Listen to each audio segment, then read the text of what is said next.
보내주신 기사들 정말 와, 몰입해서 읽었어요.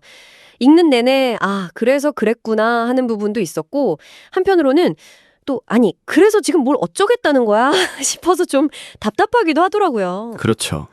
전력 보강이 필요한 지점은 너무 명확한데 한화 이글스는 스토브리그에서 유독 조용한 이 상황. 팬들 속이 타들어가는 게 그냥 기사 너머로 느껴질 정도였어요. 오늘 이 자료들 가지고 한화의 침묵이 대체 어디서부터 시작된 건지 그 속사정을 한번 제대로 파헤쳐보죠. 네, 바로 그 답답함의 정체를 파헤쳐보는 게 오늘 우리가 할 일이죠. 사실 이런 상황이 가장 흥미로운 분석 대상이기도 해요. 모두가 A라고 외치는데 정작 당사자는 B도 아니고 그냥 침묵을 선택하고 있으니까요. 오늘 자료들을 바탕으로 왜 하나는 움직이지 않는가? 그 침묵의 배경에는 뭐가 있는지 그리고 팬들이 외치는 그 특정 이름 있잖아요. 네네, 박혜민 선수. 네, 박혜민 선수에게는 어떤 희망과 딜레마가 섞여 있는지 한번 깊이 들어가 보겠습니다. 좋습니다. 기사들도 처음부터 아주 강하게 시작하더라고요. 한화의 약점이 너무나 명백하다고요. 바로 1번 타자와 중견수. 이게 그냥 뭐 선수 한두 명 부족하다 이런 차원의 문제가 아닌 것 같던데요. 네, 절대 아니죠. 기사에서 이 부분을 팀의 혈관이 막힌 상태에 비유하는데 저는 이거 아주 정확한 지적이라고 봐요. 혈관이 막혔다. 네, 1번 타자가 출루를 못하면 공격에 피가 돌지 않는 거예요. 아무리 좋은 4번 타자가 있어도 주자가 없으면 홈런을 쳐야 겨우 1점이고 안타를 쳐도 점수를 내기 어렵잖아요. 그렇죠, 그렇죠. 그러니까 공격의 시작점 자체가 계속 막혀버리니까 시즌 내내 그 답답한 흐름이 반복됐다는 거죠. 공격의 시작점이 막혀 있고 수비의 중심은 흔들리고 정말 최악의 조합이네요. 특히 그 수비 문제는 기사에서 숫자보다 더 뼈아픈 체감 경험이라는 표현을 썼는데 이게 확 와닿았어요. 기록으로 다 안 잡히는 뭔가가 있다는 거잖아요. 그렇죠. 제가 예를 한번 들어볼게요. 중견수가 그냥 평범한 뜬공을 좀 불안하게 처리하거나 아니면 수비 범위가 좁아서 좌익수랑 우익수가 무리하게 달려들다가 충돌할 뻔한 장면들. 네네. 이런 건 실책으로 기록이 안 돼요. 하지만 그걸 지켜보는 투수는 어떨까요? 외야로 공이 가면 불안하다. 이 생각이 머릿속에 쫙 박히는 순간 자신감 있는 투구를 하기가 어려워져요. 그렇겠네요. 단타로 끝날 타구가 펜스까지 굴러가서 2루타, 3루타가 되는 장면. 아마 팬들이라면 다들 머릿속에 떠오르는 장면이 몇 개 있을 거예요. 그게 바로 기록되지 않는 체감 결함이고 이게 팀 전체의 사기를 갉아먹는 거죠. 그렇게 연결되니까 문제가 훨씬 심각하게 느껴지네요. 단순히 수비 구멍 하나가 아니라 팀 전체의 경기력이랑 분위기에 영향을 미치는 뭐랄까 암적인 존재였던 거군요. 네. 이러니 팬들이 한화는 왜 또 멈춰있나 제발 박혜민 좀 데려와라 이렇게 직접적으로 외칠 수밖에 없는 거고요. 문제는 너무 명확한데 구단은 왜 해결할 의지를 안 보여주냐 이 답답함이 핵심이겠어요. 맞아요. 팬들 입장에서는 거의 직무유기처럼 느껴질 수도 있는 상황이에요. 몇 년 동안 리빌딩이라는 이름 아래 하위권을 감내해 왔는데 이제 좀 성적을 내야 할 시점에 가장 필요한 조각을 채우려는 노력을 안 하니까요. 그렇죠. 그 인내심이 이제 거의 바닥난 상태다 이렇게 볼 수 있죠. 자, 여기서부터가 진짜 흥미로운 지점이에요. 기사들은 한화가 이렇게까지 몸을 사리는 이유를 과거의 실패에서 찾고 있거든요. 일종의 트라우마가 생겼다는 분석인데 이게 되게 설득력 있더라고요. 네, 기사에서 언급된 그 엄상백, 심우준, 안치홍 선수 사례를 보면 그 트라우마의 깊이를 좀 짐작할 수 있죠. 근데 여기서 오해하면 안 되는 게 이 선수들이 실패한 영입이라고 단정하는 게 아니에요. 그건 아니죠. 모두 좋은 선수들이죠. 네, 그럼요. 다만 기사의 핵심 논지는 구단이 이 정도 돈을 썼으면 이 정도는 해줘야 한다고 그렸던 그 기대치랑 실제 성적 상승폭 사이에 상당한 격차가 있었다는 거예요. 그러니까 가성비가 안 나왔다는 거네요. 100억을 썼으면 100억 원어치 성적이 바로 나와서 팀이 강팀으로 도약해야 하는데 그게 아니었다. 바로 그거죠. FA 영입은 미래를 보고 하는 유망주 투자가 아니잖아요. 그렇죠. 현재를 사는 거죠. 네, 현재를 사는 즉시 전력감에 대한 투자인데 그 효과가 기대만큼 즉각적으로 나타나지 않으면서 구단 내부에 아주 깊은 회의감이 뿌리내렸다는 분석이에요. 우리가 돈을 쓰는 방식이 잘못된 건가? FA 시장은 거품이라 우리가 뛰어들면 안 되는 건가? 이런 의심들이 막 쌓이면서 돈을 쓰는 행위 자체에 대한 공포, 즉 트라우마가 생긴 거죠. 트라우마라는 비유가 와닿긴 하는데 혹시 이건 그냥 구단의 변명 아닐까요? 과거에 실패해서 무서워요. 이 말 뒤에 숨어서 사실은 그냥 돈 쓰기 싫은 걸 정당화하는 걸 수도 있잖아요. 팬들 입장에서는 충분히 그렇게 생각할 수도 있을 것 같아요. 와, 굉장히 날카로운 지적이세요. 충분히 가능한 해석이죠. 하지만 기사들의 분석을 종합해보면 이건 단순한 짠돌이 경영이라기보다는 뭐랄까 의사결정의 마비 상태에 가깝다고 볼 수 있어요. 의사결정의 마비요? 네, 일종의 성공 기피 심리라고도 볼 수 있는데요. 과거의 실패가 너무 뼈아팠기 때문에 성공 가능성이 있는 투자조차 이번에도 실패하면 어떡하지?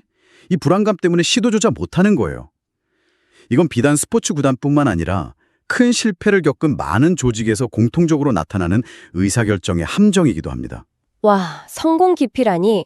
성공하고 싶어서 돈을 쓰는 건데 실패가 두려워서 성공할 기회조차 피하게 된다? 정말 아이러니하네요.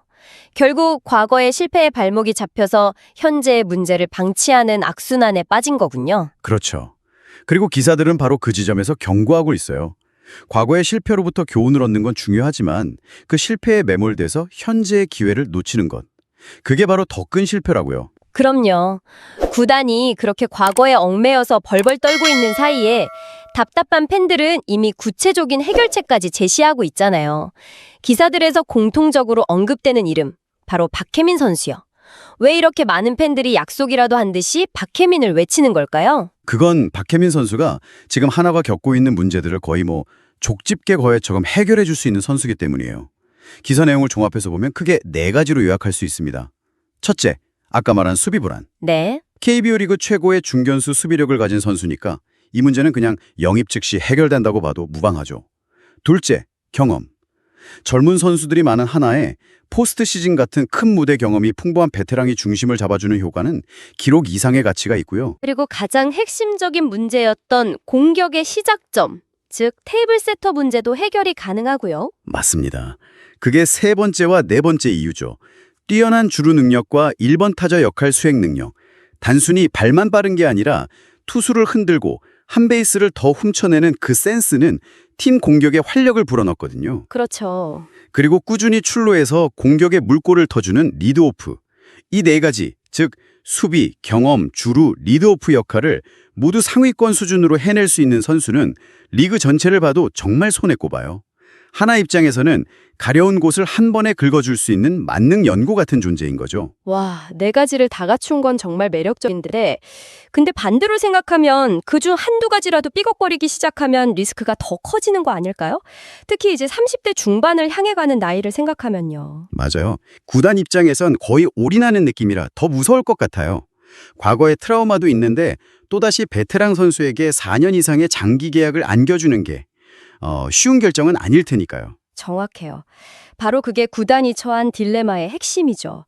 리스크를 감수하고 당장의 구멍을 메울 것이냐, 아니면 리스크를 피하고 약점을 끌어안은 채 또 한 시즌을 버틸 것이냐. 하지만 여기서 기사 중 하나가 아주 의미심장한 말을 던져요. 인용하자면 하나가 당장 전력의 구멍을 메우려면 박혜민 같은 유형의 선수가 필요하다는 건 누구도 부정하기 어렵다고요. 이 말은 즉 리스크가 분명히 존재하지만 지금 한화가 처한 상황에서는 그 선수의 필요성이 리스크보다 훨씬 더 크다는 걸 인정해야 한다는 거예요. 자, 그런 이 모든 걸 종합해보면 하나는 지금 정말 중요한 갈림길에 서 있네요. 과거의 실패라는 그 유령에 사로잡혀서 또다시 주저앉을 것인가, 아니면 리스크를 감수하고서라도 미래를 향한 문을 열 것인가. 여기서 기사의 가장 날카로운 주장 중 하나가 등장합니다. 한화는 이제 리빌딩 중이라는 말로 모든 것을 설명할 단계가 아니다. 와, 이 문장이 지금 하나가 처한 상황의 무게를 그대로 보여준다고 생각해요. 더 이상 우리는 성장하는 팀이니까 성적은 좀 기다려주세요. 이 말이 통하지 않는 시점이 왔다는 거예요. 네네. 팬들도, 구단 내부에서도 이제는 성과를 보여줘야 한다는 압박감이 최고조에 달했다는 거죠. 과정이 아니라 결과로 증명해야 할 시간이라는 거군요. 듣고 보니 더 이상 물러설 곳이 없어 보이네요. 이런 상황에서 기사의 마지막 분석은 정말 전곡을 찌르는 것 같아요. 오늘 대화의 핵심을 관통하는 문장인데 한화가 지금 겪는 문제는 지른 것이 아니라 정확히 못 지른 것이었다.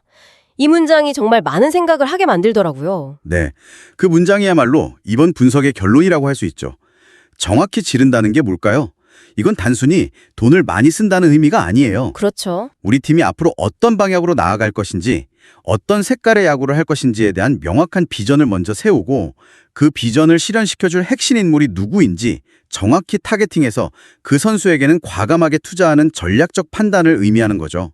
어쩌면 과거 한화 FA 영입은 이런 뚜렷한 방향성 없이 그냥 시장에 나온 매물 중에 가장 좋아 보이는 선수를 데려오는 데 그쳤을 수 있다는 아주 뼈아픈 비판이 남겨 있는 겁니다. 결국 신중함이라는 이름으로 포장된 결정장애가 문제의 본질이었을 수도 있겠군요. 그렇죠. 신중함은 분명 필요하지만 그게 꼭 필요한 순간의 결단을 가로막는 변명이 되어서는 안 된다는 거죠. 기자들의 경고는 명확해요. 잘못된 투자가 실패를 낳기도 하지만 정작 필요한 순간에 투자하지 않는 무의가 더 큰 실패를 초래할 수 있다고요. 지금 한화에게 필요한 건 과거 실패에 대한 복귀를 넘어 미래를 위한 정확하고 용기 있는 한 걸음일지도 모릅니다. 네, 오늘 청취자께서 보내주신 자료들을 통해서 한화이글스의 이 복잡한 스토브리그 상황을 깊게 들여다봤네요.